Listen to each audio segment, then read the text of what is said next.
Right, it's Friday, August 6th, the Feast of the Transfiguration. Jesus took Peter, James, and his brother John and led them up the high mountain apart by themselves. And he was transfigured before them. And his clothes became dazzling white, such as no fuller on earth could bleach them. Then Elijah appeared to them along with Moses, and they were conversing with Jesus. And then Peter said to Jesus and replied, Rabbi, it is good that we are here. Let us make 3 tents for you, one for Moses and one for Elijah. He hardly knew what to say. They were so terrified that a cloud came and casting a shadow over them. And from the cloud came a voice, this is my beloved Son, listen to him. August 6th is the Feast of the Transfiguration, each and every year. My memory, though, it's when I think of August 6th, I go back to 1979. I guess it's a long time ago. It doesn't seem that long to me, but it is. 1979 was 2 years after I graduated from college. And those 2 years after college, I was sent to work over in Tampa, Florida. It was a boarding school at the time.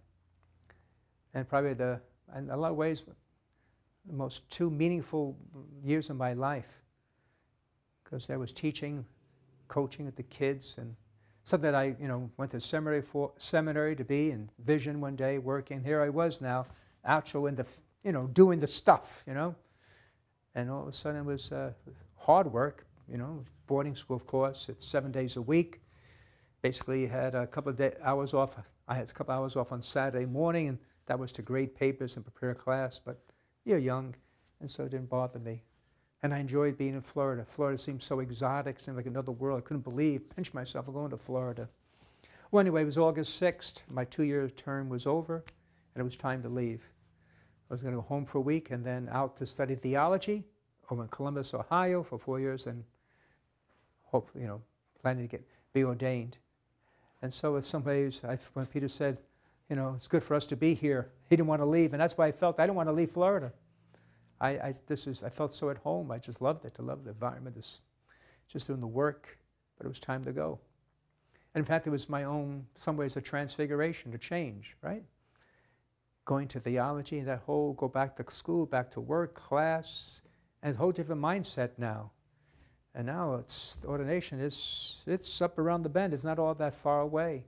So I had to change and hopefully grow and mature, which I didn't do too well. But anyway, I should have, though. But it was my transfiguration, a change.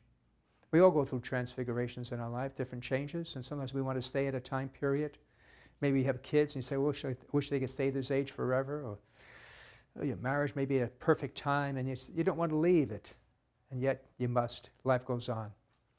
But those things that we adapt and we change and we grow. So we can't hold on to the past.